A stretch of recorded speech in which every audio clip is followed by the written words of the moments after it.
All right, and we're here. Hello, hello, hello. Hello, everybody. Hi, welcome. Welcome to the Valentine's Gay LGBT podcast. I hope y'all are doing well.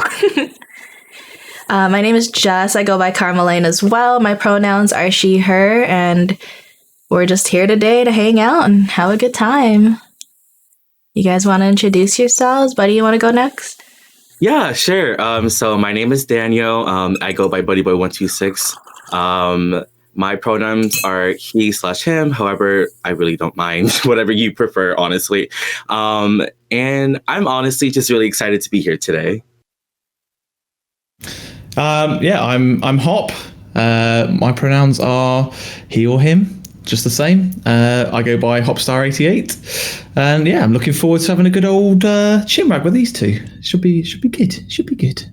Hell yeah. We've been planning this podcast for not as long as it looked, but I've been planning this for so long. I'm so excited.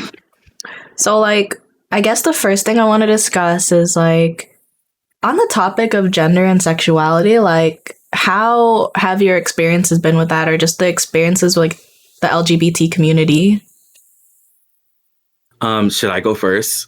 I guess you go first. You go first. Yeah, sure. I'm a little unorthodox, so I'm interested to hear your thoughts first. So honestly, I never knew much about gender identity or sexuality growing up until I started to really get more into middle and high school. I started to just watch a lot of teen shows that were growing up. Degrassi was one of those shows. Oh, yeah. Where they just really started to explore their sexuality, and then I started to get into more mature shows. So Shameless. I started to just really explore myself because, I've been in a relationship with girls before, and I knew I had an attraction to them, but it wasn't a romantic attraction to them. It was just I like you as a friend type of thing. Okay. And so I was just maybe I'm not really straight. Maybe I just like them as a best friend, but I would in my head, I was oh, we have so much in common, then of course I feel something will happen romantically. And so, okay. It wasn't until 8th, 9th grade when I started talking to some guy. And that's when I was all right, this is when I knew I'm at least bisexual at the time. I called myself bisexual because I was I knew my parents would accept me, but it was just one of those things where I was I'm just too scared to admit that I'm fully gay. And so I also grew up in a hard Christian church. So it was just it was one of those things. And then the more I started to really discover myself, I actually came out as gay when Love, Simon came out. So that was 2017. I'm gonna be a complete noob. I don't know what Love, Simon is. What is Love, Simon? Love, Simon is basically this love story for gay. It's this gay kid, and he's basically coming out. But he's in that process. He's discovering himself and trying to figure out his own identity as well. And so it's a really good movie if you're interested. Love, Simon, that's what it's called. And so I was in the movie theater and I was guys, should I just come out? My friends all knew I was gay at the time. And so basically I posted Love, Simon on my caption, and then I put Love Wins. And then I put #gay on my Facebook page, and all of the Christians saw it, all of the teachers saw it. And I was I don't care, man. You came out. You came out. That's yeah. Came out. Mm-hmm. Yeah. I was if I'm gonna come out, I'm gonna just go with the bang. So yeah. And then here we are today. The gayest man in the Discord team. So is there a trophy for that? Do we hand out badges for that? I would love one. So producers, thank you. I'm waiting for mine. I mean, if there's anyone that can design a badge, I guess I'll have to make one for you. Oh, period. Thank you. Oh man. How about you, Jess? What's your story? So I didn't realize until I was 23 that I was ace. And I never knew what the A in LGBT stood for until that, apparently. I've always heard asexual. I had a friend that was asexual, but I didn't know what that meant. I thought it just meant like sex repulsed, you know? Like I thought that was just like, because you know, you hear asexual and you're like, without sex? Yeah. Mm-hmm. But after like thinking about it some more, I was just like, wow, my whole life makes sense. Like this is why whenever, like say in high school, you know, everyone's hormone crazy. They're just like, oh my God, he's so hot. She's so hot, whatever. Who would you do? And I'm just like, nobody. I don't know. Like, I don't get it. Like, why are you guys talking about this? Like, why can't you focus? We were talking about something else. And like, I don't know, it's just crazy because I just wish I knew. I wish there was representation because, like, I didn't find out till I was 23, and I only found out because I could browse through Reddit at my leisure. But, you know, that stuff wasn't so accessible back then. People didn't talk about that. They were like, oh, no, maybe you'll just meet someone and, like, your feelings will change. And I'm like, no, And the crazy thing is I found out in 7 years in to my relationship with my boyfriend. So it was like, yeah, no, the right person changed nothing. That's how I found out that wasn't true. But yeah, I think that's really interesting though as well, because I think both of you have said about how the internet has played a role in your coming out or your understanding your feelings and lives. But it's quite interesting because it makes it quite clear how much of a role that plays now, doesn't it? Because when you look at the internet and how you have this overload of information that's now accessible to you, which maybe our parents didn't have, and they probably struggled with these things in a different way to you or I might.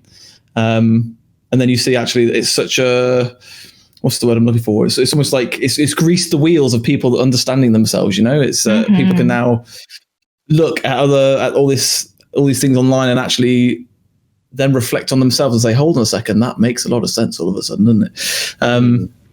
And I imagine that's probably a lot of the reason why nowadays it's a lot more common for people to be honest with how they identify, and why this whole LGBTQ thing is now, it's a buzzword, at the moment. In the past 5 years, it's really like increased in the amount of people using it. But the reason for that is because people are identifying with that, and it's a thing that people can relate to. And yeah, obviously back way when the past 10, 20 years, it's not been that easy. So I think it's amazing how accepting everybody is now, and I think you have to look a lot harder to find people that are negative when it comes to LGBT. Obviously they're out there and they're vocal, but I think nowadays everyone it's become the norm. I did teacher training in a school actually a couple of years ago, trying to be a geography teacher. God knows why. It was horrible. Anyway, and I had to do, so we have like these days where they don't have any regular lessons, and they'll do other things, so like learn about drugs and things like that. And the lesson I had to teach was about homosexuality. And I had this PowerPoint that I had to teach that had been prepared for me by the school. And on this PowerPoint, like the icebreaker for the room was, look at all these celebrities, and had like Jessie J and for us, Stephen Fry is quite famous in the UK. I don't know if he's abroad. But had all these celebrities. And then the key question was, what do all these people have in common? And obviously they were all homosexual, because that was the thing, what the whole lesson was about. And I was asking around the room and trying to really prod, and no one was getting it. Nobody was getting it. I was like, come on, what do you think? What do you think? Really trying to like edge them towards that. And then when I revealed to them, well, all of these celebrities are homosexual, the kids went, well, yeah, is that it? Like, really? Well, yeah, we know. What's the big deal? Kind of thing. And that was like a big like light bulb moment for me. Like, okay, in 20 years' time, it won't even be that much of a thing. It will just be the absolute norm. It's just, these kids don't care. Do whatever makes you happy. It's like.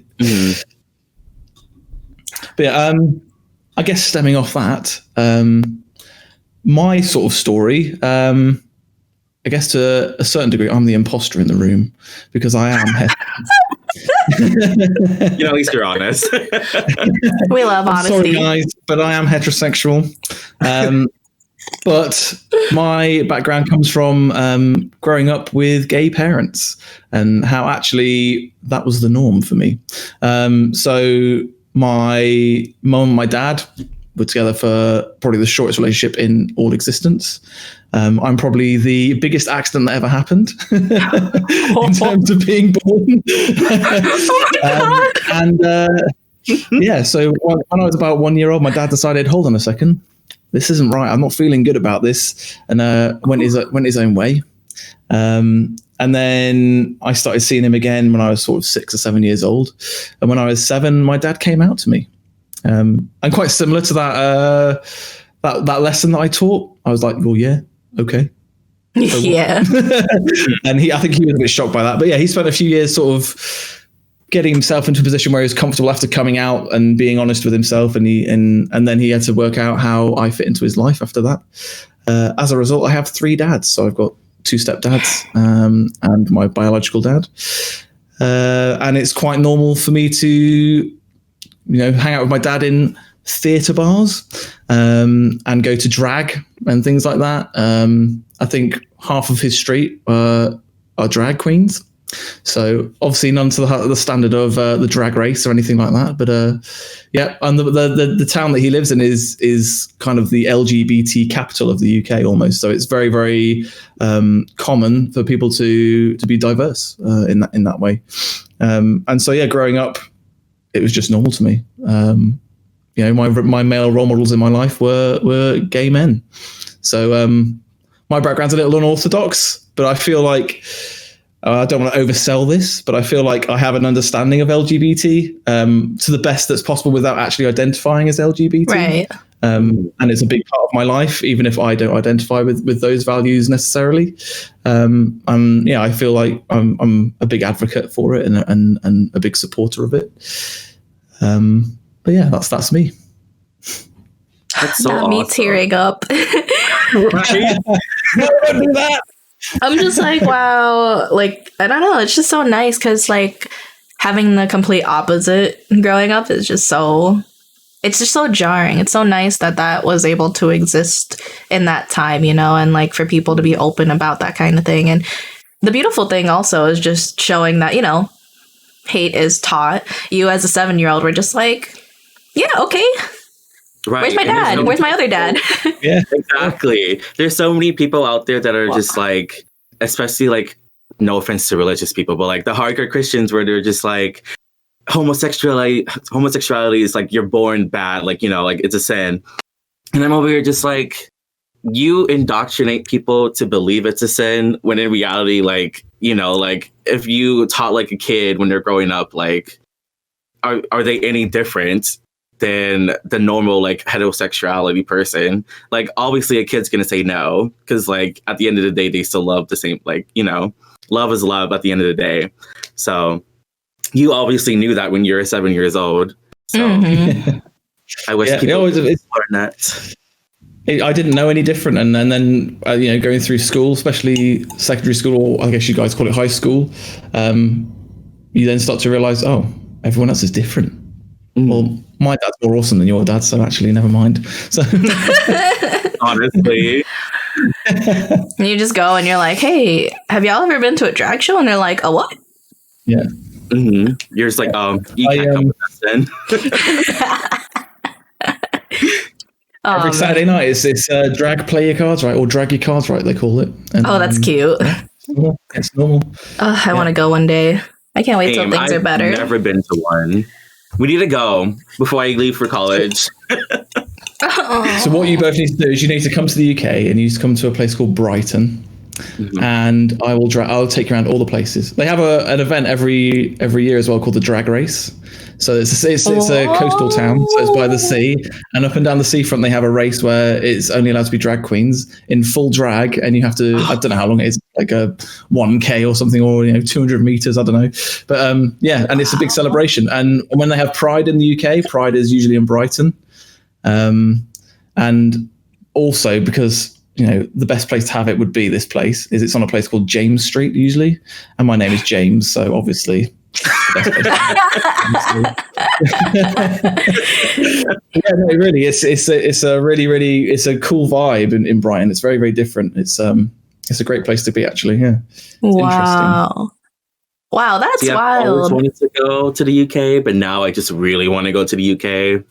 So, and the best thing is, if you go to the UK, obviously you're going to land in London. Everyone comes in London, don't they? You go see London, have a look around, see the sights, and then 45 minutes on the train. That's Brighton. It's really close to London, so. Oh my god! One big TV. Just have a day trip. You know? Yeah. One big trip to London. One day. Oh my god. Ooh, my eyelash is doing funny things. Speaking of Pride, like, what are y'all's experience with it? Like, I went to my first one last year before. Oh, no, not last year. The year before last year. Sorry, I'm not irresponsible. But I wasn't even, like, I didn't even know who I was at the time, you know, in regards to the LGBT community. So I was just there because my friend wanted to go because she was visiting, like, the area again. And she was like, oh, Pride is happening. Like, you want to go? Because she's pan. And I was like, I don't know. Like, should I go? I don't know if that's okay. And she was like, you know what? Let's go. Come on. Scoot your little booty. Let's go. And I'm like, how dare you call my booty little? I can't believe you. So, I don't know. It was really nice, like, from the outside looking in, because I just didn't know. I don't know. It was beautiful, like, just seeing everyone so free and partying, like, happy and unafraid. And, like, seeing the police have, like, a big crane hanging a gigantic rainbow flag so that, and, like, blocking the area so people can't come in. Like, that's the first time I've seen something so publicly gay, and it was beautiful. Yeah. Unfortunately, I've never been to a Pride. I actually really wanted to last year for the first time. I actually did, like, marching band. So a lot of the time I was traveling over the summer. So I was gone for 3 years each summer. True. And last year was the very first time where I could have gone, but COVID hit. So unfortunately, I was never able to go. However, I mean, I have, like, seen a lot of, like, not documentaries, but, like, stuff on YouTube, especially from my city, San Diego. They always go out, like, all out. Like, they always have, like, this Pride marching band, which I always admire because I know the director personally because he taught me in college. So it's just very nice to see how diverse and just overall accepting people are when it comes to Pride. Also, no one just gives a fuck. Wait, can I cuss? Yeah, you're fine. Okay. No one gives a fuck, honestly. So I always admired that as well. Like, you know, it's just so free. Like, I feel their energy, like, a lot. And that's why I've always wanted to go to Pride. So hopefully, if y'all get your vaccines, we can all go. Already had mine. Yeah. Oh, proud of you. One day, I can't wait. Mm-hmm. Same. This boy's going to Japan in October and no one is stopping him. Ain't no virus stopping that. Oh my god. Yeah, I've always found, like, so I've never been to the big Pride events. I guess it's just never happened, and not for any particular reason. But certainly, like, I've been around those events while they've been happening. There's, like, smaller parties and things that happen around them. And, I've been to many gay bars. I actually, if in my hometown, if I were to go out with my mates, we generally go to a gay bar as opposed to a straight bar. It's not a full on black and white type thing, but it is the more gay friendly place to go in the town. But it's just everyone, yeah, like you were saying, everyone is just so much more accepting. There's a lot less posing going on. You know, if you go into your regular nightclub or whatever, everyone's just sort of like, I'm such a bloke. Oh, I'm gonna go look for all this pussy. Oh yes, I'm so hard. Yes, come home with me. Oh yeah, I can't talk to you. I'm too cool. Sorry, no. And then like you go to a gay bar and yeah, nobody gives a fuck. Just be you. It's cool. You know, it's so much more fun. Oh my god, I remember at my Pride, there were so many bears dressed in leather. It was so like, I'm ace, so like temperature wise, it was really, really hot in that club. But like, and there were like different types of leather. There were like leather, and there was like leather, and I was like, okay. Things you'll never see in a straight bar. People just out here like the bears just they're out. Just like, just minding their own businesses. They're not even minding their own business at straight clubs. They're really just trying to go for it. They're not. And like, no one's really bothering anyone. Everyone's just good vibes. And I'm just like, this is great. This is great. This is fantastic. Oh, man. Whew. I'm sorry. I've been tearing up this whole time because I'm just so excited. And the stories. It's not the lack of sleep, is it? It's the lack of sleep and it's just become tears. You just see like the heart just bleed. All right, are y'all ready for this quick round of hot or not? Yes. Ooh, okay. All right. So I've gathered a few pickup lines. And y'all will have to tell me if they're hot or not, which is great because I'm ace, so like wordplay is my thing, but I don't know what gets the motor running for y'all, so this is gonna be very interesting. Okay, I see you. I only have like 5, so don't worry. Can we add our own if we... Oh my god, yeah. Definitely. Do you want to go first or do you want me to go? Oh, I don't know. Mine are a combination of cringe and rude. So I don't think I would ever seriously use any of these, so maybe you should go first. I would never use any of these either. I think we're on the same page. We can go one off. Okay, let's do it. Okay, so for my first one, are you butt dialing? Because I swear that ass is calling me. I saw that one the other day. Just out here like Is it hot in here? wow. Okay, I'll go cringe first. I'll ease you in. Okay. Why would I need to know about the solar system when my whole world revolves around you? Wow. And the way he says it is just wow. That delivery. Oh my god. I think my hearts and my face are blushing. Oh, that one was really cute. I can't pull off the silky smooth. I have to go for like the funny. So let's see. Oh, okay. What if somebody comes up to you, right? And they're here at the bar. Someone comes up to you, taps you on the shoulder, and then they whisper in your ear, post-COVID, after everything's done. And they're like, I'd bend over forwards for you. Ooh, bam! Straight to the point. I love that. Immaculate. 10 out of 10. All right. This would be my face. 10. Wow. I'd just be like... I mean, we know the way to Buddy's heart then. We already got our answers for the spicy section. Okay, right. I've got a nerdy one. My next one's nerdy, and then the next two are a bit rude. Okay. Okay. Are you Cyberpunk 2077? Because I like you despite all your flaws. Wow. Okay. Yeah, that didn't quite as well. That was good. I'm just like, oh my god, all the bugs. You said I see everything, and I still like you, I guess. That was cute. Like if somebody was having like a bad day, that'd be really cute. Little pick me up, little nerdy pick me up. Yo, can you imagine though? Buddy? Huh? Wait, what'd you say? Buddy, have you got any pickup lines from Buddy? Oh, I have some.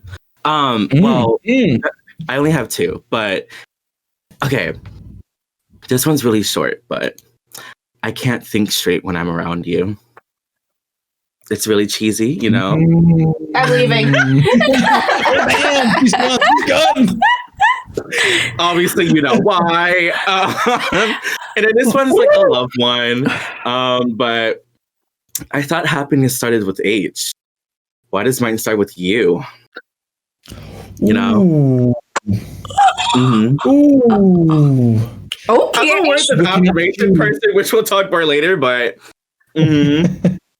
I can get my way around. Oh my god, that's so cute. If my boyfriend said that to me, I'd probably cry.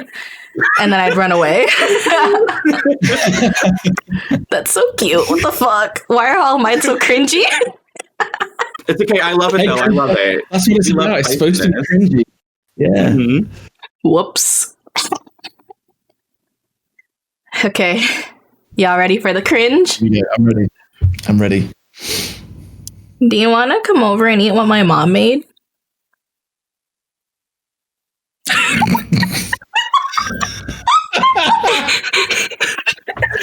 Right. No. I have to think about it, and I was like, is she done? And I was like, oh my god, wait. Oh my god, I'm crying again. Wow. Honestly, y'all are just like, wow. I thought we were going to get to the spicy section, but the whole thing is spicy already. So we're leading up, we're leading up no to time it. with the spice. Mm-hmm. All right, Hop, Okay. hit me. I've got 2 more left. This is the second to last. Me too. Are you into casual sex, or should I wear a tie? Interesting. Can you imagine that shit? Like the only thing. I'd sit there and just be like, wow. I mean, if you say it like that, I mean. And then you're like, but what kind of tie? Are you wearing a bow tie or are you wearing... Okay, sorry, my ace brain just like went left. Just like, what kind of tie is it? Honestly. Whatever tie you want. Wow, we love that. A guy that's flexible, we love that. Period. I'm dying. It's hot. Oh my god. Okay. So our last 2 are spicy, or my last 2 are spicy because I'm like, I know what section we're going to next. So my next one is, yo, stop undressing me with your eyes. At least use your teeth. Oh. I can't even say it seriously. I'm done that. inside. Mm-hmm. I don't want this to be clipped. There's going to be sound bites coming out of this. Oh my god, that'd be hilarious. Okay, my last one. Are you a Pokemon? Because I want to bounce my balls off you. Mm. Wow. Honestly, I think that one's the best one. I don't even want to say my last one now. Go ahead. You got to. Mine's not too spicy, but after that, I'm like, maybe it's not. Go ahead, girl. Go ahead. Okay. All right. You remind me of a Happy Meal. Because I'm going to make you come with a toy inside. What are you doing with these? Seriously, I'm dying. Oh my God. I love it. Yes. Period. So yeah, that was the pickup line section. I love that. Was it hot or not? I think they were all pretty hot, to be honest. Winner. Mm-hmm. We could pick anybody up. Honestly, just whisper in their ear. Take the Happy Meal joke. Just play this section of the podcast. Mm-hmm. The chance is pretty high that if I do try and use any of those, I'll probably get a slap. Yeah. Yeah. You just gotta find the right person to say it to, honestly. You know, it's a test, isn't it? There you go. Mm-hmm. Tinder opening. You right?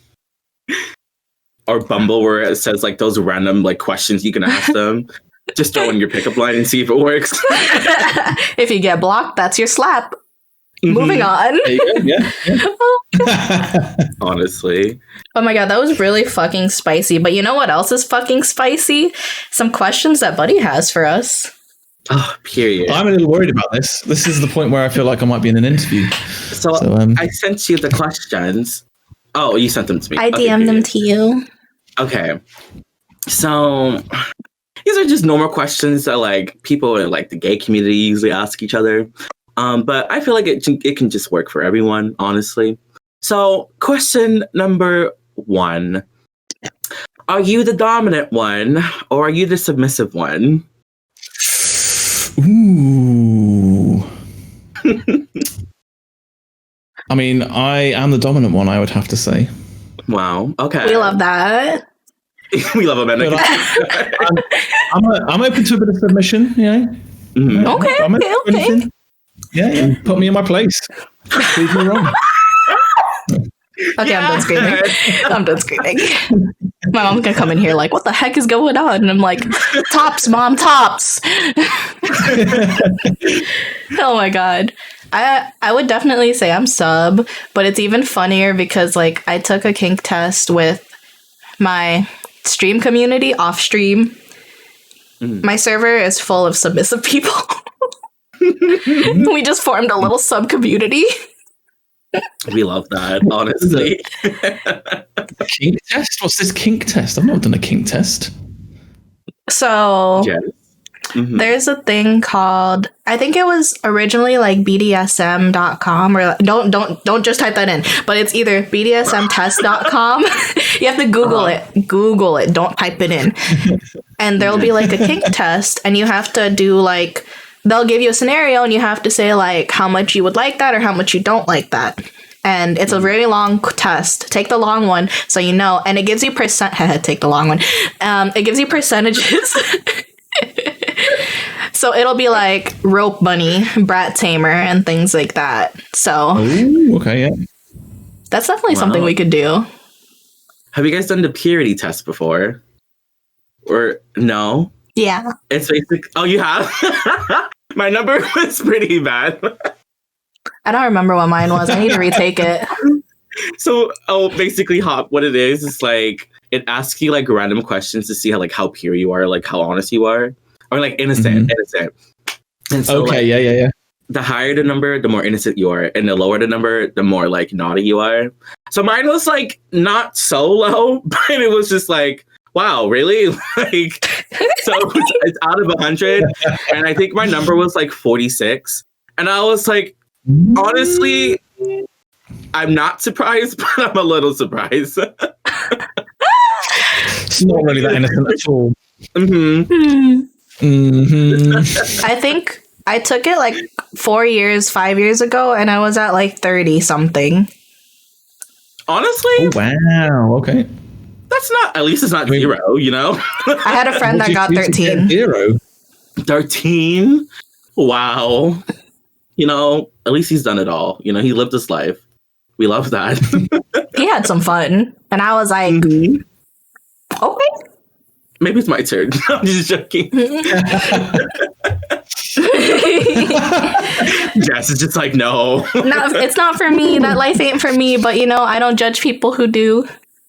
Period. You should take some, Hop. Oh, yeah, sorry. I think I might have to. You should queue up some tests. Period. Wow. Question number 2. Are you a top, a bottom, verse, etc.? Also, does it matter if you and your partner are the same position or no?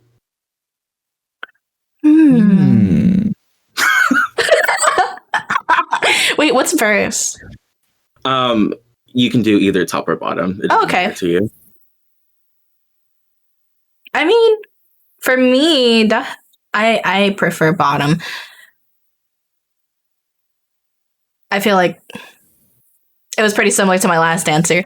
I don't think for me it would really matter though, as long as they don't mind switching, you know, like today we're doing this, tomorrow we're doing that, or whatever, or like whatever happens. I mean, isn't it kind of fun when you can kind of like battle it out in a way? Yeah, I think both have their merits. Who's to say a sesh has to be exclusive one or the other?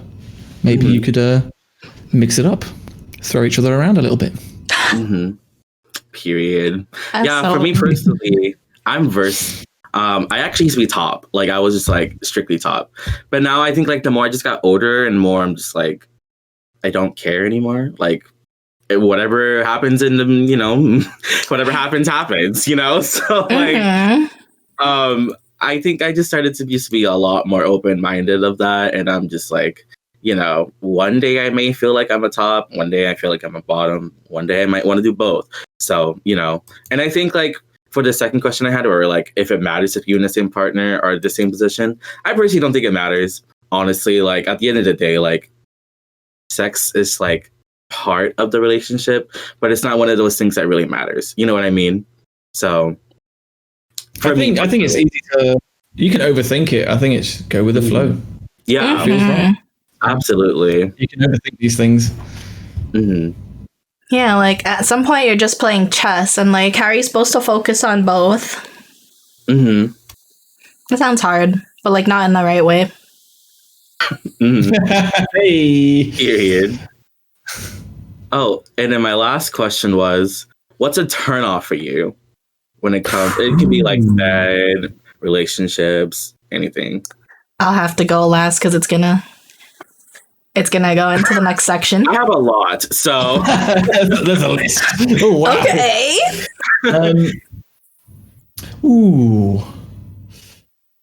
I think the biggest one for me is probably smell. If you if you ain't clean, you ain't getting none, I'm afraid. Period. We love that. Yeah, if there's a smell, obviously, depending on the situation, but if in general there's a smell coming from certain areas, that's a big time. Like, I never thought of that. Hygiene is important. Oh my god. Yes. Yeah. Period.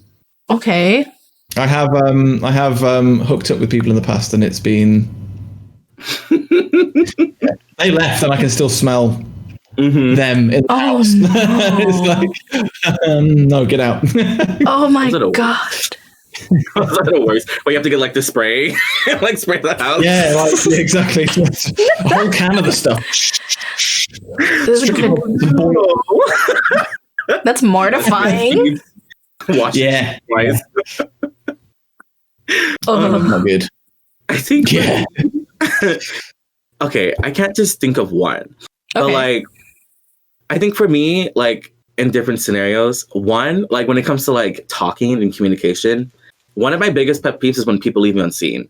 Like, you clearly saw my message, so if you can see my message, you can respond back. It's one of those things. Unless like you fell asleep or like something came up, but like it's just one of those little things that like piss me off. And then the other thing, when it comes to like in the bed, I think something that really turns me off is when they don't know what they're doing. Like, I understand if like you're a virgin, because like of course, Right. like, then that's different. But if you're someone who's over here like high and mighty, like especially like dominant people who are like, oh, I'm the dominant one, I'm like, okay, then take charge. But like obviously when it comes down to it, like I'm ready to go, and they're like, so what do you want to do? And I'm like, I thought you wanted to take charge. Like, Don't ask me. Why are you asking me? Exactly. So it's like, if you don't know what you're doing, like I'm not gonna have a good time because I want someone to tell me what to do. Not like that. Overconfidence. Yeah. Because if I have to be a dominant person, I'm gonna be a dominant person. But it's just like I don't want to if I don't have to. I get that. Yeah, no, because then it's just like, I mean, I understand like wanting someone to just consent to what you want. Like, say, like, if they were like, okay, I want to do this, but like, are you okay with that? That's different. But if they're just like, so what's up? Like, they're just laying there and you're like, this was the agreement. Yeah. Right. This is the whole reason you came around here. Like, you were so bold on Snapchat, you can be bold here. Like, I'm waiting. Really, yeah. Really.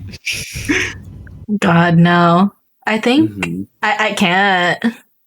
I'm saying that as if like I know so much about that world. I don't. But like, but really though, like the expectation is there already.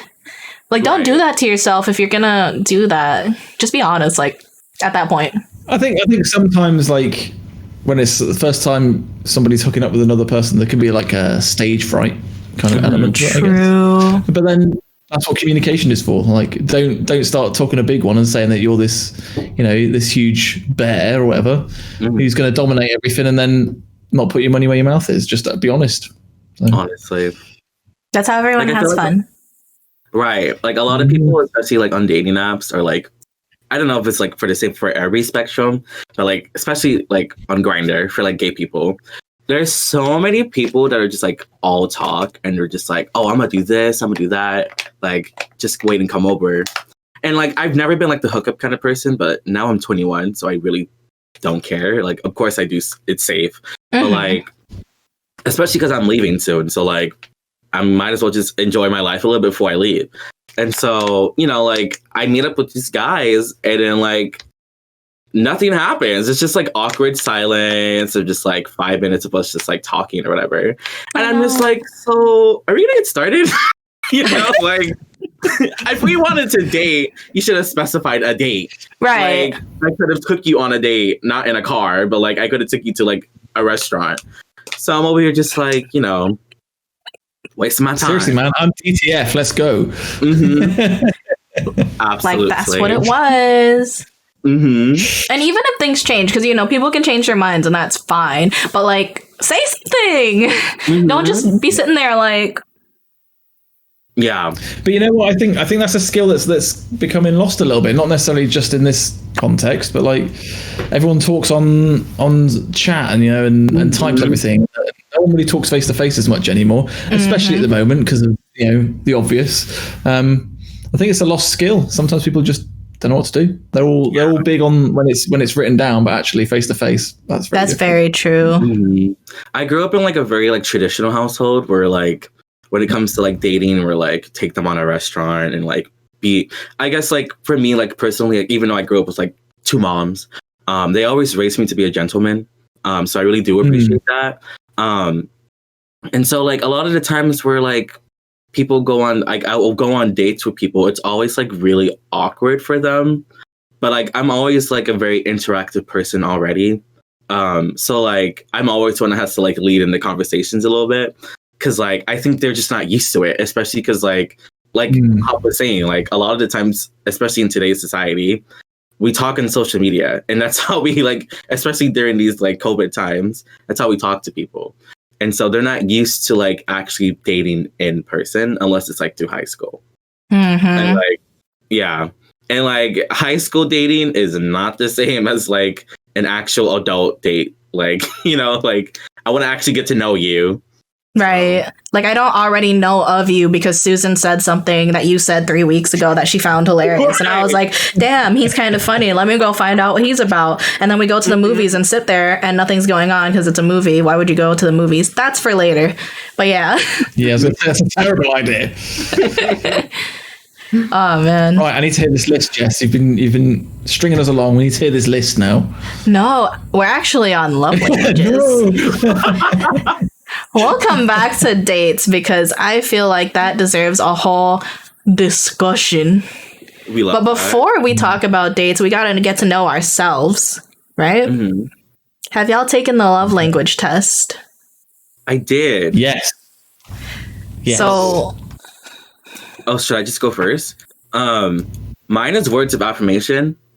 That was like my main one, my primary one. And I thought that was funny because my love language actually like changed growing up, where I was really like primarily like physical touch, where like I loved when like someone would just hug me or like would just like come up to me randomly and just like, jokingly like punch me in the arm. Like Thanks for that. The accidental head jumped out. Honestly. And like now that I realize it, like I think like I really get more attracted to someone who can like tell me how my day was, or like someone who can tell me like I appreciate you more than like touch, and I never knew why that switched. But yeah, that was like my primary one, and then my second one, and then my least one was like gifts. Like I don't know what it is about gifts, but like don't get me wrong, thank you, I like that, but like it's not like important to me. Like, right. I'd rather you say something nice to me than like give me a gift. I get that. Yeah, because that is the gift, like ironically. So That's cute. hmm True.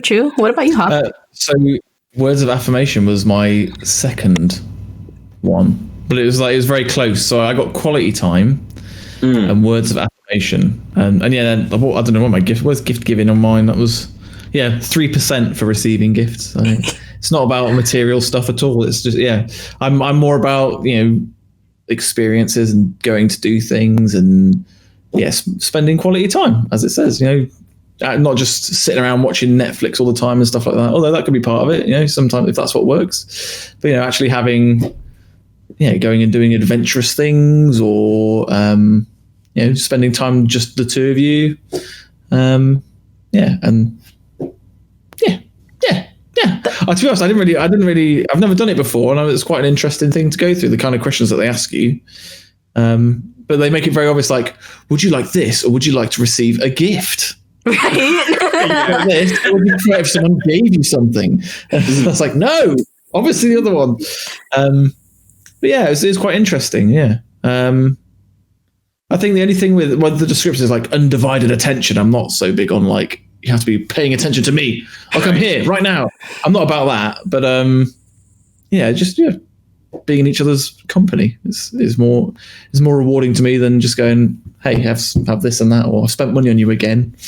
I think that can be quite a false relationship in some ways, almost making up for something.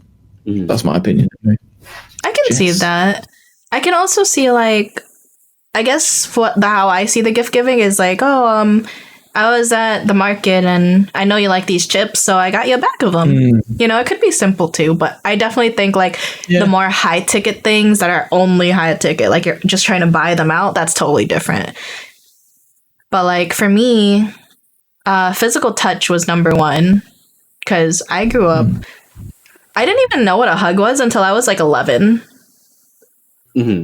Like I just that's just how it was. Like we're not really like a big touchy family. Like the only time I ever remember getting a hug from my brother is like during a very sad event that happened a few years ago, and that's it.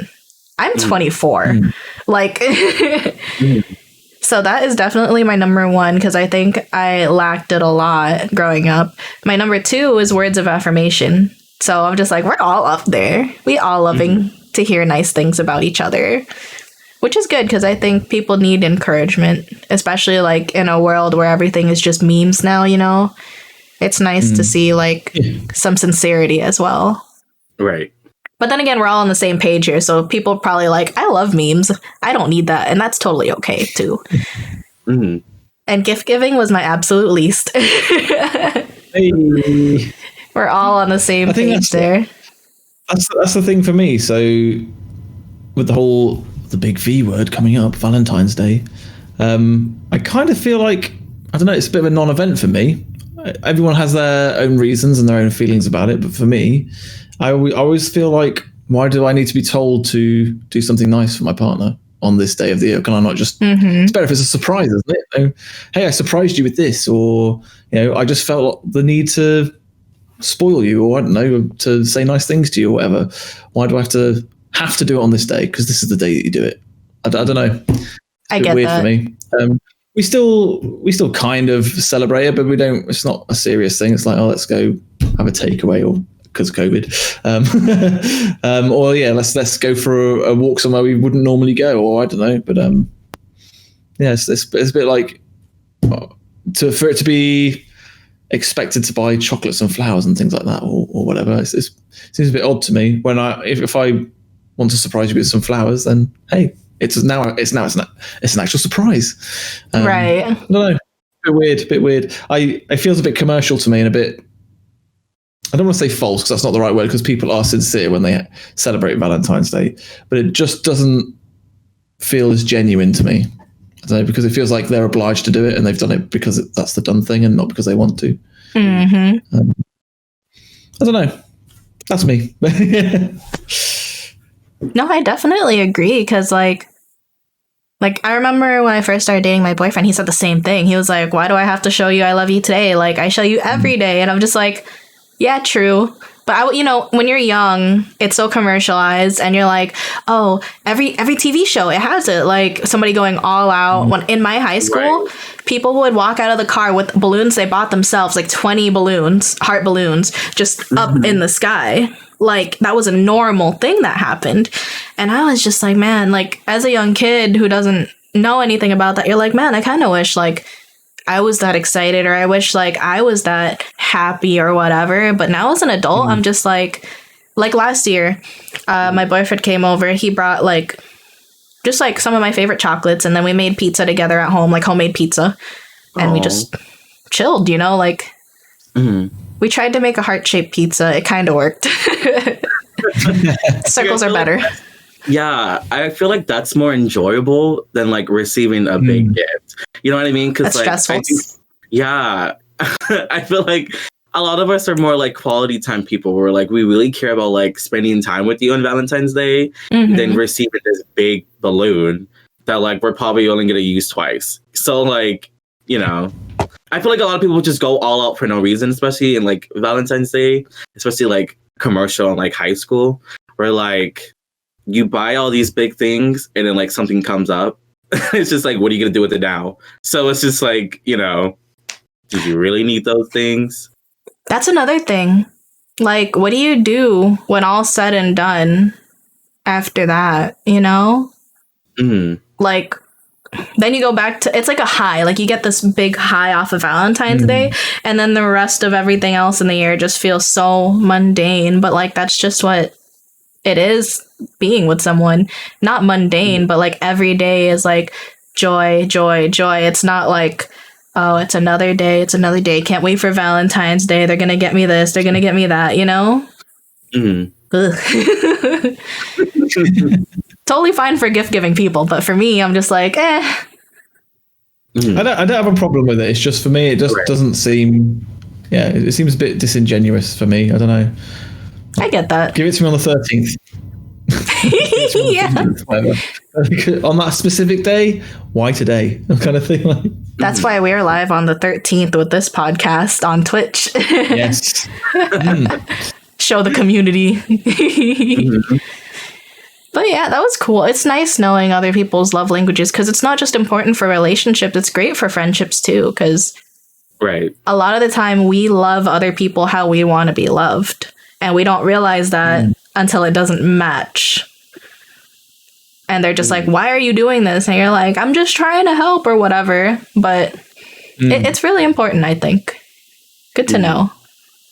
Especially for like people with like words of affirmation, where like you can see it as like a love language. But also like if you say something very negative about me, like I'm going to take it to heart. Yeah. It's like I also take things like, I'm not like a sensitive person, but I do overthink things a lot, especially with like words.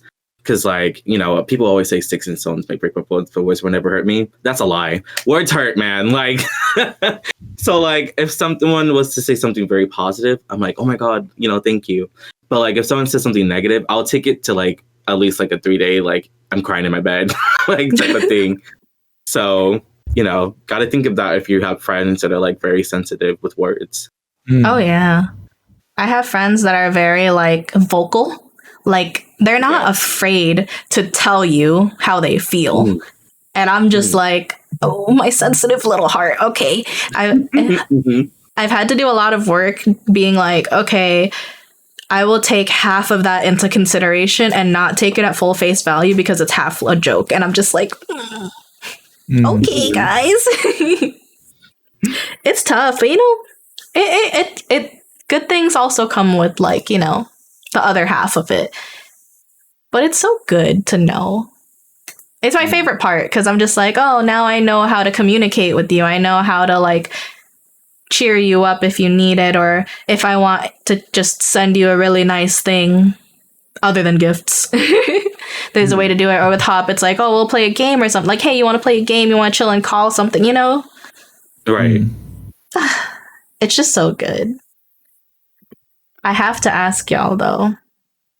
You know how there's different things that couples do? Like, for example, like stuff that people find cringy. Yeah? Like, you watch couples or you see it commercialized and you're just like, Yeah, okay. We're going into another Hot or Not series. Wow. Oh no. Like a game show. Oh yeah. I wish I had the energy for it, but my coffee's running out and I'm just like, Lack of sleep, Oh my god, yeah. So this one is gonna be date ideas or like things that couples do that you're just like,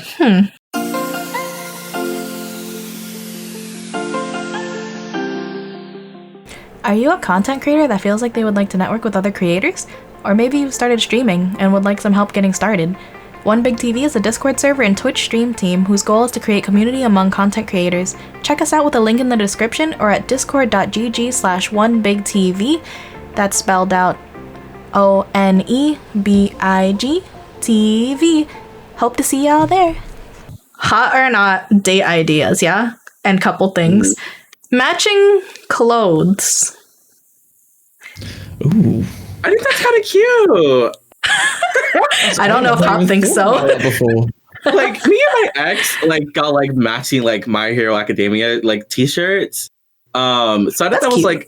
cringy, but it was also something personal to us because we both like the show. So I thought that was pretty cute. I don't know if Hop agrees. It's weird. I don't think I would ever have the confidence to do it. I don't know. I've seen people that have done this, and yeah, I'm not being judgy or anything, but I look at them and go, it doesn't make me go, oh, that's nice or anything like that.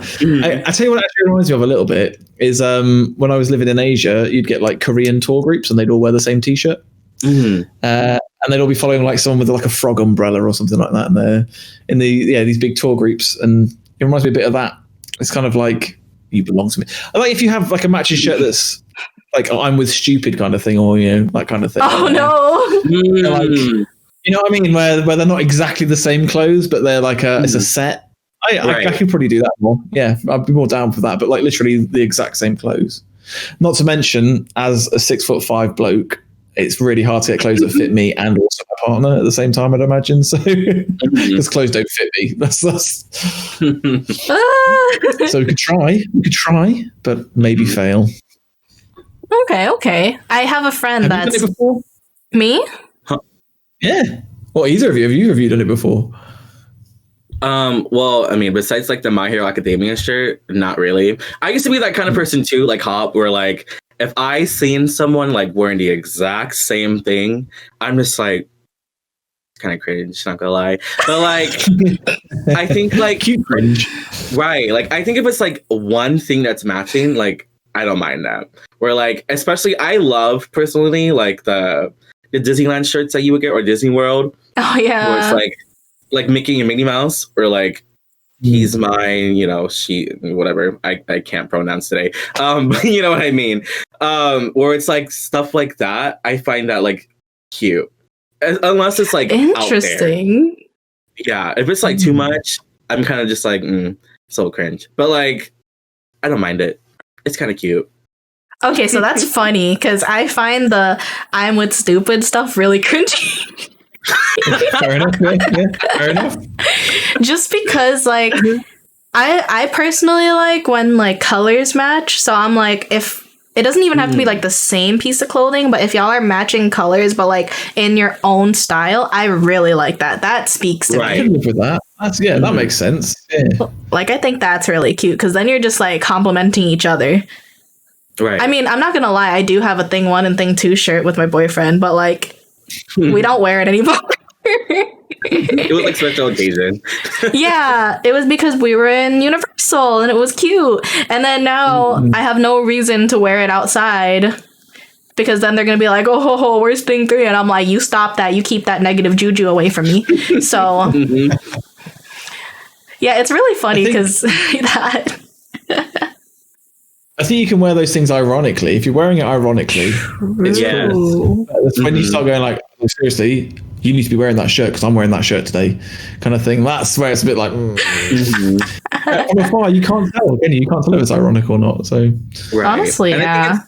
it's more nicer on like friends than it is. I don't know if that's just me, but like if you have like a friend group that's all matching together, I always thought that was pretty cool. Like for some reason, my mind thinks that's more cool than like a couple like wearing like the same thing. Because it seems obligative or obligatory. Right. I think like it's just more common to see like a friend group matching than it is to see like a couple, especially like in my area per se. I don't know. I always just thought that was pretty cool. That's interesting.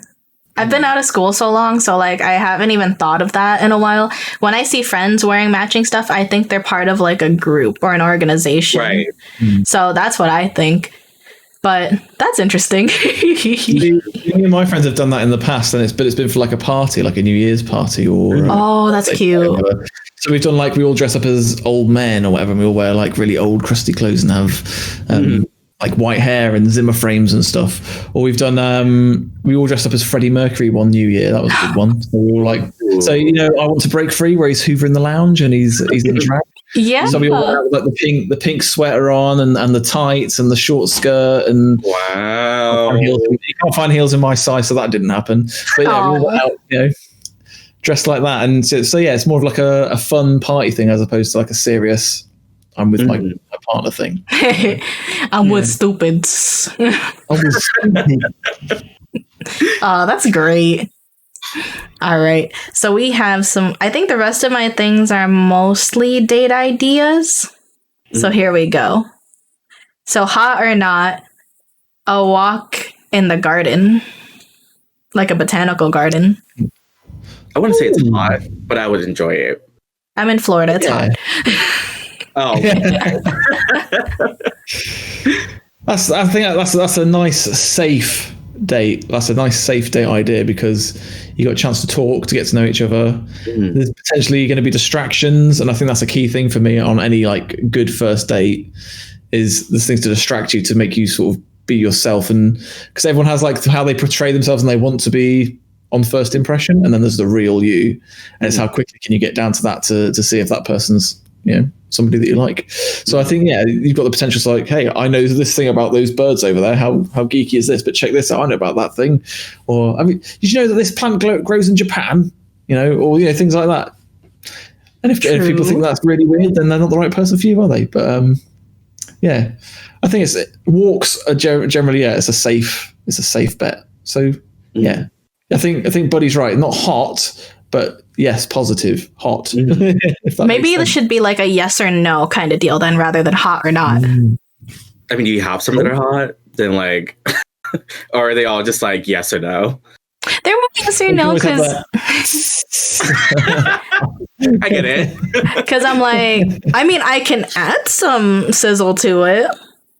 I mean, it's okay. I mean, if you want to, I don't mind, but I'm fine either way. All right, we'll see what happens.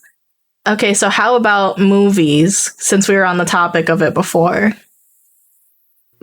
Personally, I don't mind it. Like, I'll say yes, because I think, especially if it's a movie that we both really like, I think it could go really well. Because after the movie, it could lead to dinner, and then you guys can have a discussion about the movie. So I think always, like, personally, I always love going to the movies on a first date, especially because, like, when it comes to, like, if you're watching, like, a love movie or, like, something you're very passionate about, there's always going to be, like, certain, like, physical touch that's happening. So I always really like that because I get to, like, cuddle with my partner and, you know, stuff like that. So you don't do the popcorn trick then? No. Well, do you know the popcorn trick? Isn't it the one where, like, you guys are both reaching into the popcorn, or is there another one?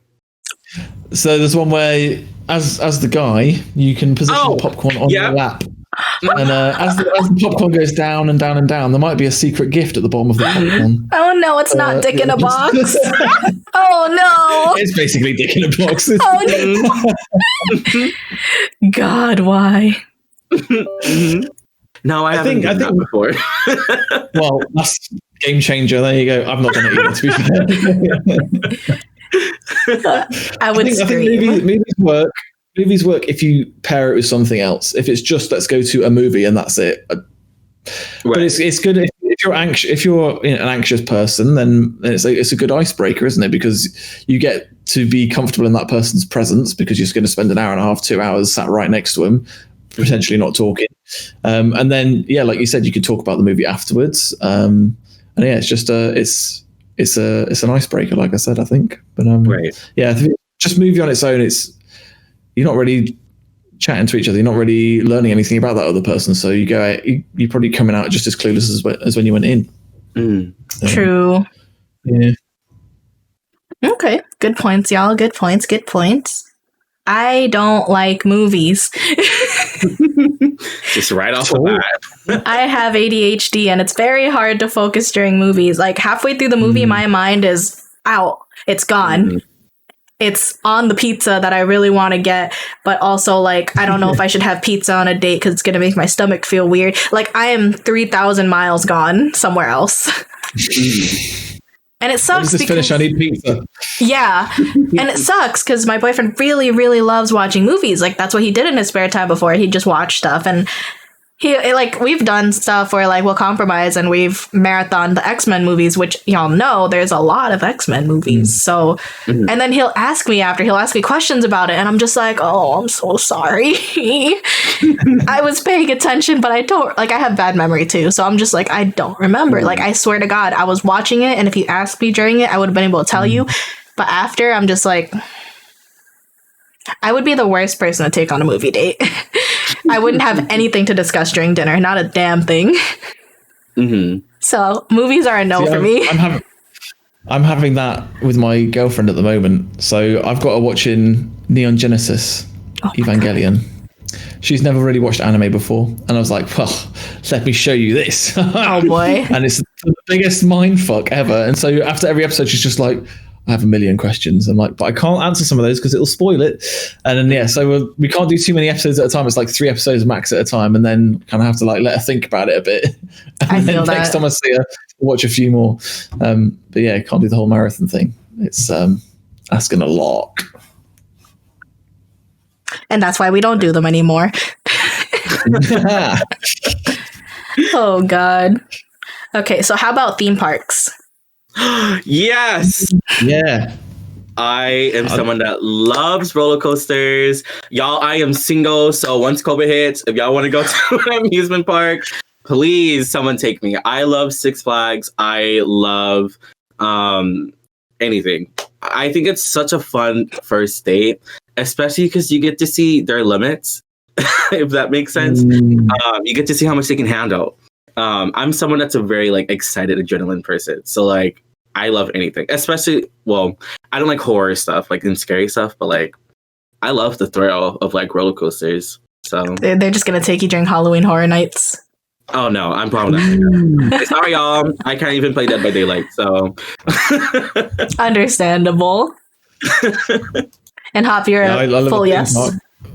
Yeah, if someone would ask me to go to a theme park with them, it'd be an instant yeah. But no one's ever asked me to do that. Excuse me. Anyway, we're supposed to go as maids to Disney in the future. Yeah. Period. It hasn't happened yet, has it? Not yet, but it will happen one day. It's gonna be glorious. I can't wait. It's gonna happen. I'm like stupid short, so you're gonna be like all the way up there with the maid dress, and I'm just like, hi guys. All right, so be amazing. Excited. So theme parks is a yes, full group yes. Hell yeah. So how about museum dates? Yeah. Well, okay. I think like it just depends on which museum. Yeah. Like, I'm not gonna lie, we have so many here, and we have like Balboa Park, which is just like our monumental like place here. I've been to those so many times. So like if it's a new museum, I'm always gonna go to it. But like if it's something I've already seen at least like 3 times, I'm probably not gonna enjoy it unless they got new stuff to it. Okay, that's fair. I can relate. I think so. So I love a museum because I find it really interesting. But I can see how it can be a bit stale, especially if the person's not really like into it that much. The problem I have is, although I still love aquariums, because I'm a marine biologist by training, if I go to an aquarium, it's like, well, tell me all about this fish, and it's like a test. What's that? Tell me all about that. It's like, what can you tell me about this? What is this? Can you ID that? It's like, yeah. But then, and many times aquariums are exactly the same as the last one you went in. So while they are very cool, I don't think I'll ever get bored of aquariums. I get your point about like, with the whole museum thing. But I think it's interesting. There's plenty of things to riff off, isn't there, in a museum, depending on what type of museum it is. In the UK, we've got loads of really cool ones, and they're free, a lot of them as well. So especially the London ones. I wish. I want to go so bad. And being British, because Britain raided everywhere and stole everything many years ago, our museums have some pretty cool artifacts in them because we stole them. The British Museum's amazing. It's full of things that all these other countries are trying to get back off us, but we get to see them, and they're absolutely amazing. But museum. I could do museum. I'd be down for that. Okay. I like museums. I don't go to them a lot because here where I live, they're very expensive. There's this one museum in Miami that's like $50 for entrance, and they close so early.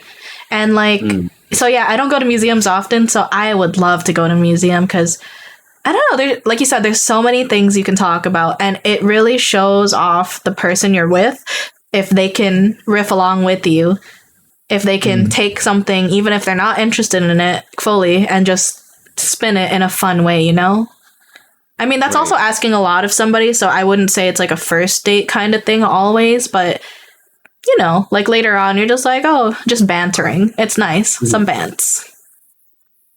Okay. Right. So overall, museum is a yes. Start using the word banter. I was watching Too Hot to Handle. I was watching Too Hot to Handle. And then my girl Chloe was like, yeah, bants. And I was like, oh my God, I'm going to use that. Bants. She's so cute. Okay, so let me see what else I got here. Funny enough that you mentioned the aquarium because that was on the list, but I'm just gonna skip that one now. It's a wet museum of living things, so not. Yeah. I don't know what point was there, but yeah, it's wet and museum-like. Yeah, basically, living wet museum. Anyway, so what? I'm actually gonna move on. What is your ideal date? Do we want to do first date or do we want to do ideal date period? We could do both, actually. What's your ideal first date? Both, sure. Personally, for me, this is your dating profile. Okay, period. Because I'm single, y'all. So personally, like on a first date, I'm not very picky. But however, if we're barely getting to know each other, I would at least like to be somewhere public. And that's like one of my first things, because like I don't want to have to like talk to you privately because I feel like it's just very awkward. So I'd like to be somewhere public. It can be like the movies, it can be a coffee shop, even. Like I do not care. Sorry, my dog is like going haywire out there. But anyways, okay. I personally would love to go to the movies. That's how I've traditionally have done it. I've always just went to the movies on the first date, and then after we would just go out to eat. And then depending on the mood, like we probably just go back to each other's house, like talk there, I don't know. It doesn't really matter to me. That sounds nice. What about you, Hub? I don't know if I have like an ideal. I like to do different things. So I love going to the movies and stuff like that. It's like I said before, it's always movies and something else. So where I live, the movie theater is by the beach. So you go for a walk on the beach or something. Or that's cute. Rock pooling. I like doing adventurous things. Although rock pool's not that adventurous, but so yeah, I live by the beach, and when the tide goes out, you get all these little rock pools in the on the beach, and you go around poking fish and what can you find in this one, and clambering all over the rocks and stuff. That's quite cool.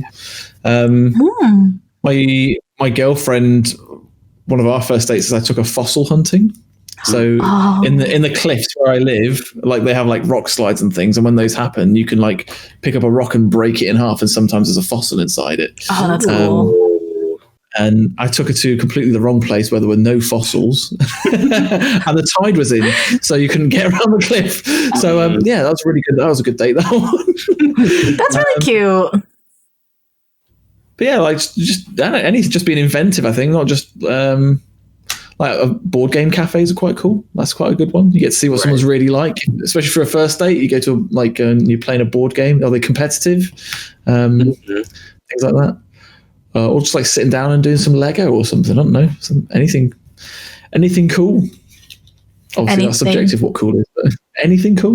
Just, being a bit open to doing different stuff. And I think it's always nice to relax and like watch a bit of Netflix or whatever. That's always cool and cozy. And there's always a place for that. But the ones I enjoy the most are usually getting out and doing something. That's nice. I get that. That is such a cute first date too. That's like also the test of like somebody too, because they're like, are they just never gonna let you go? Are they just gonna let you go because things didn't work out the same way? Are they gonna have fun with it? You know, I love that. The reason I ask is because I haven't been on a first date in like 7 years, so I'm just like, I don't know what my ideal first date is anymore. It's different now because I got in this relationship in 2013. I was in high school. Like I was in my senior year of high school, so I don't remember anything. I guess I don't know. The only thing I would think of is like you said, somewhere public because I'm not trying to be kidnapped. Number one. Somewhere quiet enough so we can talk. I love the idea of like just going to the beach. So maybe like a beach picnic would be cool. Like I would really like that because I live by the beach as well. So it sounds kind of bougie for people who live more mainland, but like even a park picnic, like something nice, or if there's an event going on, then we can go together and discuss it after, have a walk after, you know? Yeah. So what about while you're in like what is your most, how do I put it? Not ideal date, but like if you could do anything with your significant other, what would you do? And don't just be dirty here. I'm being serious. Behave, buddy. Behave, please. I feel like personally, like for me, like an ideal date is not just one thing. I feel like it's like a day where like we're doing something in the day. So I feel like we would be doing multiple things. Personally, for me, has to be an amusement park. Like I would love to just like spend the day with my significant partner at an amusement park. We can do like the cheesy things where they eat like cotton candy together, you know, stuff like that. I would love to do that. And then if anything, maybe like later in the evening, we can go out to a nice restaurant, you know, just spend some quality time together, just talking and just eating. And then I don't know if this is just because I'm a gamer, but I would personally like to go after to like some type of like arcade or like, you know, or if anything, we could just go home and play board games. I grew up a lot playing board games. So like I love board games a lot. So I think that would be just really so much fun with just either us or if like, you know, we can have like our friends over for a little while and we can just have them play board games with us. And then after, you know, Netflix and chill. Wherever it goes. That's my basically ideal day date. I'll accept it. Thank you. What about you, Hop? For me, like day trips are good. Like planning going somewhere different, and especially for somewhere neither of you have been before. For me, part of it is there's no labels on it. It's you going out together to do this activity or go to see this thing, but you know it's not strictly a date, and they usually feel a lot more natural and a lot more fun rather than putting pressure and a label on it. Right. Yeah, day trips are good. Definitely. Like I have moments, I've learned that this is also part of my ADHD where I will be like say we've just got off a shift, like night shift, and I'm like, I want to do something right now. Like I'm very impulsive. I'm very like, yo, let's drive to Orlando right now. Like all the way. 2 years ago, I think I don't remember if it's I think it was Valentine's Day or like Valentine's weekend. I was like, yo, let's go to Chicago. Like just out of nowhere, I was like, let's go. I'm going to book the Airbnb right now. I just got the confirmation. I just booked our plane tickets. Let's go. So here's a bag, throw some clothes in it. Let's go. Basically, like I really like doing things. Oh my God, no. He can totally say no. But like, I really like doing things. I like doing new things. I don't like I like routine because it keeps me comfortable, but I like being able to throw myself into something fun because I'm like, I gotta keep myself on my toes, you know? Like, I don't want to just not do anything, I guess. But it's hard because money and also like COVID. So now I'm just like, yo, a walk in the park sounds great right now. Like, things have changed. Just getting out of the house. Yeah, like the smallest things. I'll be like, yo, you want to go to like a store with double masks and walk around and just be cute? I also have to buy groceries, but you know, that's not the point. It's wild. It's nice to see like different perspectives because I feel like I've just been in it for so long. Everything's so different now. I feel like a old married woman, but anyway. Speaking of like fucking COVID and everything, dating during COVID, like what's that like? Like what's going on out there these days? I mean, not a lot, really, isn't it? I'm single, so yeah. Well, you know better than any of us. Yeah. It's nothing, I guess. Actually, that's depressing. Let's just move on. I mean, I can still answer. Like, I've been on dates. So Yeah. Okay. Well, basically, like, my family is very strict. We're especially during COVID, we're like, they have to be tested. You know, like, make sure you know, you guys are wearing masks 6 feet apart, stuff like that. So like a lot of the times when like, God, sorry, my mom. Anyways, a lot of the times when I'm on a first date, especially, I'm always like, stay your distance. And then like eventually, like when it comes to like us getting to know each other a little bit more, and I trust it, you know, of course they have to not have COVID. I don't mind. Requirements. Right. They have, and once they met the requirements, then they can get, you know, a little bit closer to me, you know, stuff like that. So, you know, I personally would rather just like, especially during COVID, like an online date.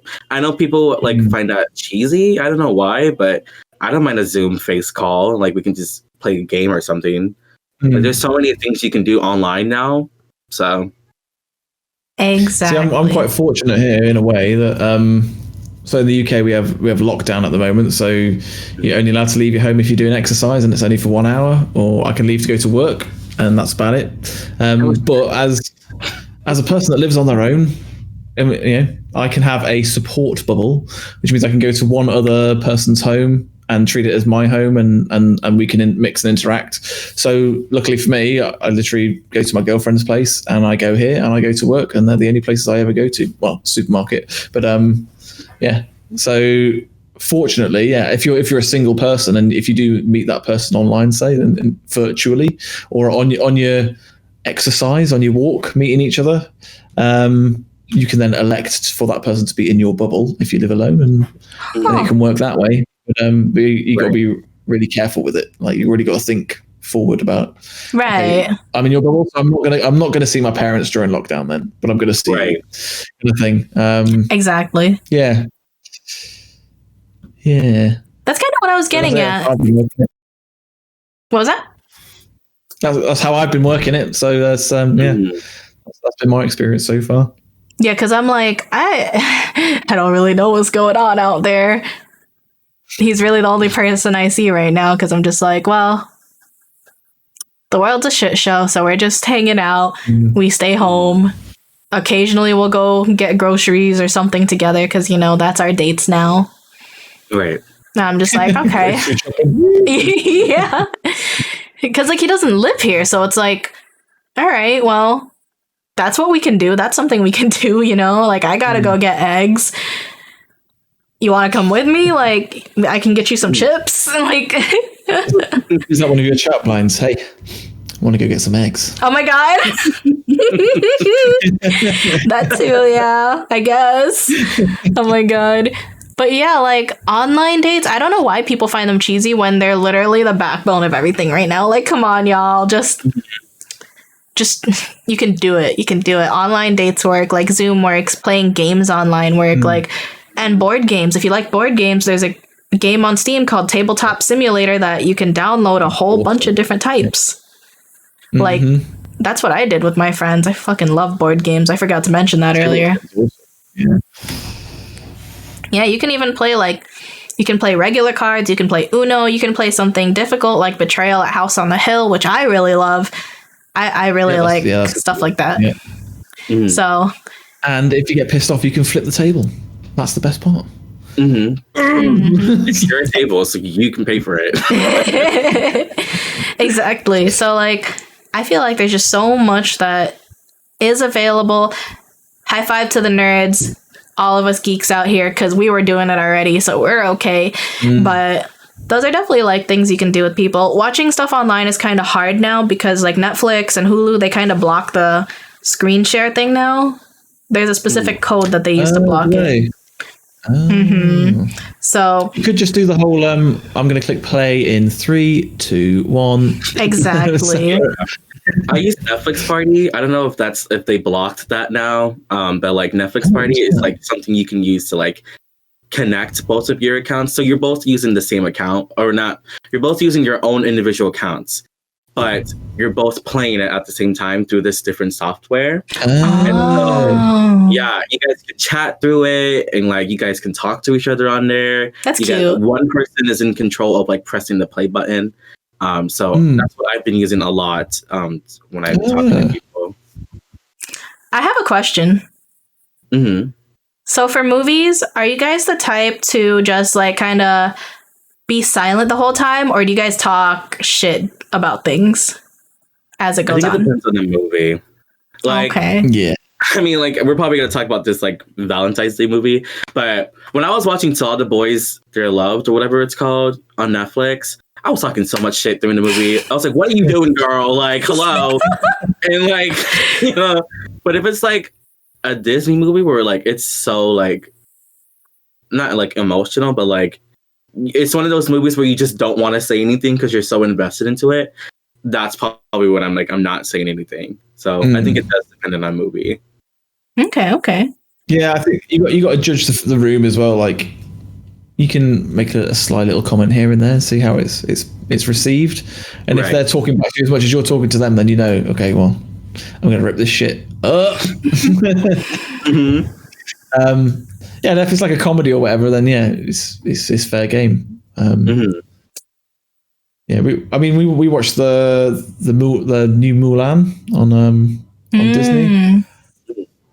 I mean, I don't know if you guys have seen it, but it was not good for me. It was not good. And so I was critiquing it the whole way through until I fell asleep.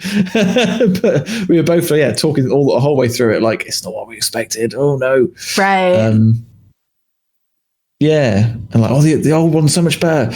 Look, they're playing the music like that song, but they're not going to sing, are they? But that's the best part. There's no dragons. Mushu. Sorry, I've just spoiled it for anyone. But yeah. No, yeah. Yeah, that's what I was gonna say. Yeah. It just depends on the person and what kind of movies. You have to kind of judge it. I get that. I think for me, I have to I don't know. As long as subtitles are on, I'm game. I'm ready to go. I'm ready to talk. Like my friends and I were watching Too Hot to Handle, which is, for those of you who don't know out there, it's a show about people who go on an island and they think they're all going to hook up. But after 12 hours, they're told that the entire time they're there, they can't have sex, they can't kiss, they can't do inappropriate things. And these are all like people who are like so sexually active that they're just like, how am I going to go 24 hours? And they can't jack it either. So they're like, how can I go 24 hours without masturbating? Oh my God. So like, they're not sex addicts. Huh? That sounds like sex addicts. I can't go Yeah. 24 hours. That's what it is. And like the whole goal of the show is to like foster open communication, better relationships and stuff for them. And it was interesting. It was really cringy. I could go on about that show, but we were talking shit the whole way through. Basically. And Love is Blind. Have you seen Love is Blind? I haven't, but I've heard of it. Yeah, it's like they go into like these little pod rooms and they're basically talking to each other the entire time, and they don't know what they look like at all until they decide this is the person that I actually want to marry, I guess. So yeah, they skip straight to like marriage and like planning like the wedding and stuff like that. So it's a very interesting show. And so a lot of the times, like once they see each other, it's just like, wow, you know, this is what I wasn't expecting. Like those shows are like really cringy. Oh my But god. it's so interesting. That sounds I would be so sad. You should definitely watch it. It's so good. There's this one couple that came out great. They're living life, you know? Wow, good for them. I don't know if I'd be good at that. Just one. Where is that available? Like, wow. On Netflix. Okay, cool. Because maybe me and Tyler will watch that later today. It's so good. It's so good. I think you'd actually like it. It's really good. Okay. It does fit my bubble because I'm just like, I don't know if I've ever told y'all this, but like in terms of preferences and looks and stuff, I will not remember how you look until we've talked like 5 times. And I don't mean like your face. I mean everything. Your face, your body, like what you wore. I probably will not remember at all. Like I remember you based off of how you made me feel and like what you're like what you've given off so far. Right. Like I might not even remember your name, but I know everything else about you. I know how you made me feel. I know how you came off. I know like the way that you said that inflected this about yourself. And I don't know. Bodies mean nothing to me. So that is definitely up my alley, but it's definitely not up everybody's alley. So I can't wait to see that happen. But yeah, that's that. Shows and stuff, but like, what do y'all like to like for movies? Valentine's Day, is it only like stuff that you two are both interested in? Do you guys have, is it like Christmas where y'all are like, oh my god, I have to watch Macaulay Culkin do this thing again like 50 years later? Like, do y'all have go-to Valentine's Day stuff, or is it more like your own personal picks? It could be shows too. Yeah, I think it's like whatever we're feeling, or like personally, like I think it's personal picks.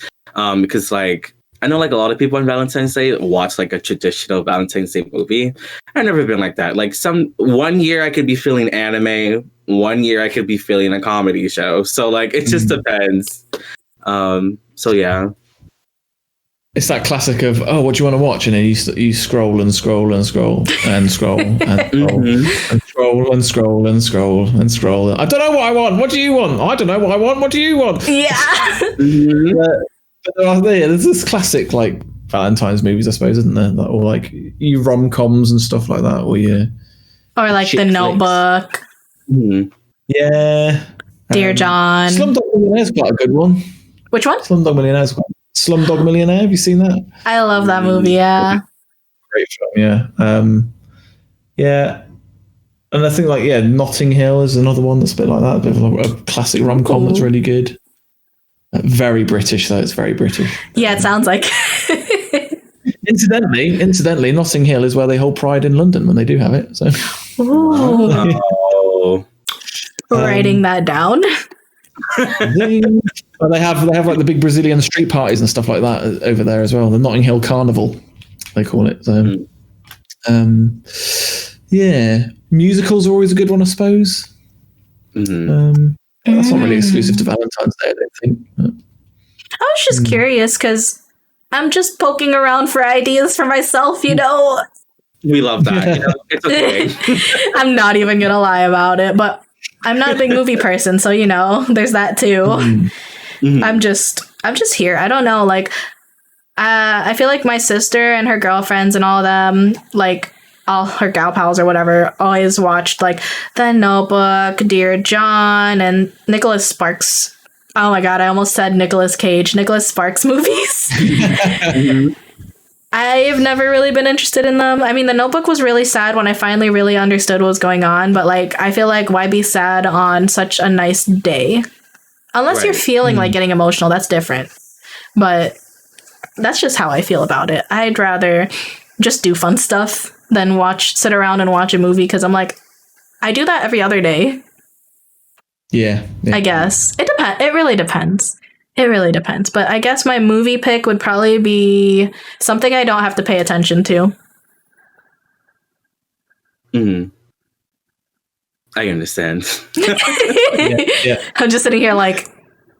To be fair, if you've picked a successful film to watch on Valentine's Day, you probably shouldn't make it to the end of the film anyway, should you really? That's the whole point. And then you're like, how'd you like the movie? Like your friends later that recommended it, and you're just like, it was nice. That's it. You just leave it there. Okay. Don't ask me anything specific. I know, right? And then they just spoil it, and you're trying not to hide your surprise. You're just like... Oh yeah, I hate when that happened. Or loved it. Exactly. Yeah, movies have no place for me in my life. I guess like the only real things left here is like stuff that games you guys like to play, multiplayer games. We're all gamers. I'm a gamer or whatever, but you know, we are a stream team. We are part of OneBigTV. What multiplayer games do you like specifically with your partner? Because there's some games y'all gonna be playing Among Us, and then you're gonna go to bed angry, and we don't want that on Valentine's Day. It's me. I'm them. I love like the Nintendo games. So like Mario Party, Super Mario, Mario Kart, Super Smash Bros. Even like I don't mind that. I love games like that. I also would love to do Minecraft and like Stardew Valley, like the little cheesy stuff, stuff that I normally wouldn't play, but I would on like with my partner. If he can handle it, by all means, we can play League of Legends together. Whoa, that's in the deep end, isn't it? I'll play support. You can go ADC. You know, we're both playing together. League on Valentine's Day must be like a fucking shit fest with everyone like, no, I'm ADC. No, I'm support. No, we already called it. We're couple bot. We're couple bot. Oh my god. And then we can both cast out people together. Oh, that's a dream date. Honestly, I love that. That's my dream date. Playing League of Legends together and cussing out people. I'll just edit out the last one. Honestly. God. See, my girlfriend plays Animal Crossing, so that's an easy one. That's cute. She likes a bit of Fall Guys, so we play that sometimes. The jelly beans. The jelly beans, yeah. Jelly Bean Takeshi's Castle. Mario Kart, so yeah, Nintendo games always good. It's always a good place to start. We've been playing a lot of like board games at the moment, actually. Unstable Unicorns, good card game. Yo, good card game. I'm gonna interrupt and ask. Oh God, what? Please, after your explanation, can you list other 2-player board games, because I'm on the market for them. But continue. Oh, okay. Well, so Unstable Unicorns is like if you took Uno and Pokemon and mashed them together. And then, so the aim of the game is that you need to have 7 unicorns in your stable, and each unicorn has like a special ability they can do. So like I bring this unicorn into the party, and then it lets me lay down this upgrade, which allows me to draw 2 cards at a time, or lets me take one of your cards, or stop you from doing something. It's good. It's a really good game, actually. I just bought the expansions because we've been playing it quite a lot. Aww. Other 2-player board games. Ooh. I know. Ooh. I think I'm exploring that myself at the moment. Yeah. I only know multiplayer ones. Right. Yeah. I think the problem with 2-player is 2-player is a bit restrictive, isn't it? There's this one game that's pretty fun called Coup. I don't know if you've heard of it. It's like COUP, so it's French. It's basically like Mafia, but like there's different roles in the game. So like you have one that's the assassin, you have one that's the detective. One you can change your swap deck, so you can change your entire cards if you don't like them. There's a lot. There's a Duke in the game. Overall, it's just a very, very fun game. So Okay. I recommend that one. I see. Ticket to Ride's a good game. Wait, what? Ticket to Ride's a good game. You could probably do 2-player. So you have to like collect cars, then put like train tracks down, and you got to like go across America. And when you've taken that track, it's yours, and they can't use it. And so it's who can get the most amount of trails across America, and you get points for finishing, going from like Miami to Boston or whatever, and then you get a certain amount of points. And if you go like, the longer the journey, the more points you get. That's a fun game. It doesn't sound like it when you explain it. It's about trains. Trains are fun, yes. But it is good, honestly. That's cool, though. Your best bet is probably just go on Board Game Geek. Have you ever been on there before? So it's a website. And they have like, they rank all games, like they review them, and you can choose 2-player games or card games specifically, or different types of games. I just googled it now, and there's a bunch I've never heard of, so I won't tell you about them because I can't. But there's a few out there. There's quite a few out there. There is one that I've played that's like, I don't recall the name. I'll like edit it in, like hear it on top of Hop. And basically it's just a game where you both like role play as a person, and they throw you in different relationship scenarios, and there's like different things. There's like sweet things that happen. How do you react? And then you guys have to kind of react the same way. But as your normal people, you each have your own goals that you want to complete in your life that you're role playing, you know? So it's really interesting. It really fosters conversation of like relationships in the future and stuff. So that's more serious. If you're kind of into more serious, like kind of things like that, I'll definitely put it like down there somewhere. So I'll have to put that in. Jess suggests that for your Valentine's Day game, you role play. Mm-hmm. Hey, I mean, if you're into that kind of thing, wherever you want to take it. I'm just doing the thing from anime. Like, if you're into that kind of thing, I mean, I guess. Mm-hmm. Oh my god! All right, so our last discussion is to close off with unique Valentine's Day opportunities. That was more Luru's topic, but I think we've covered it really. Like, I really feel like we've covered everything that we can do when it comes to COVID and Valentine's Day. In honor of our friend Luru, who couldn't be here today, everybody say hello to Luru. Hi, hello. Luru. We miss you. It would have been so fun to have you here. They couldn't make it. They've got some stuff going on, but I wanted to read off their unique Valentine's Day opportunities for 2021. And we could do a little discussion about it as a closer, you know, because it's already a little past our time. So I'm just going to list them off and we can talk about them after. We have a new appreciation of the outdoors. A lot of people going hiking. Supporting local businesses. It's much easier to binge movies now. Yes, it is. Finding good things of 2020 to share with each other and appreciate.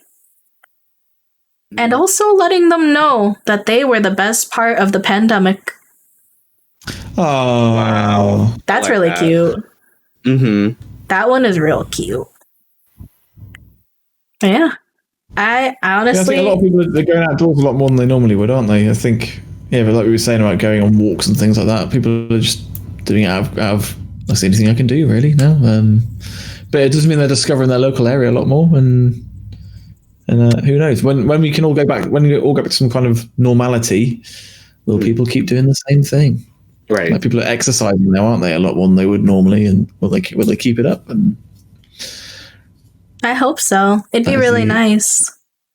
A lot of people are hiking now. I'm seeing a lot of my friends just like, I'm in wilderness, and I'm like, I'm jealous. That is a beautiful mountain. Stuff like that. I found an interesting law actually in the UK a couple of weeks ago. Apparently, national hiking trails, it's not illegal to walk on them naked. What? So if you fancy a bit of nude hiking, you're not breaking the law and you will not be arrested if you go naked. I've heard of nude beaches, but I've never heard of nude hikes. What? Apparently, yeah. What if a snake bites your dick? It makes other people Right. We don't have a lot of snakes. We do have snakes, but not a lot. So it's probably not a high chance of that happening. Hop said the snake's in his pants. Not if we're going on a naked hike, it's not. The snake's been let loose then. I forgot about that. Oh my god. I can't believe this. Wow, y'all really doing stuff in the UK. Out here, we're still afraid of nipples. Nipples? People have nipples? The nips, not the nips. Oh my goodness. Yeah, I can't believe that. Even nude beaches here, I feel like, are quite hard to find. We only have one, so I don't even know about the ones in my area. I haven't been before. I always wanted to go just to get it off my bucket list, but I don't know if I want to go now, especially COVID. But like, maybe once it's all gone, sure. I just feel like when you go to the beach, there's already sand everywhere, and now you're putting sand everywhere. Everywhere, yeah. A little more access. Well, I guess Naked Things is a great way to end the podcast because, we are broadcasting this on YouTube on Valentine's Day. I don't even know if you're still listening. You get it. Have fun. Give it a smack for us. Anyway. I'm gonna get naked right now. No, God, no. gotta maintain. All right, y'all. That is it for the Valentine's Day. Oh, I'm sorry. Valentine's Gay LGBT podcast. So let us know how you liked it. We had fun making it. We miss everybody. We miss Ray. We miss Luru. They both couldn't be here today, but they are forever in our hearts. And I mean, maybe you'll see us again for the Pride segment if y'all like this podcast enough. I don't know. Like, just let us know. We have more experiences, But yeah, say bye. Sure. Yep. Bye, everybody. Oh, are we supposed to say bye? Bye. Oh my god, yeah. Bye. But if we want to say some still single bye. Like I'm on a children's TV show. Bye, everybody.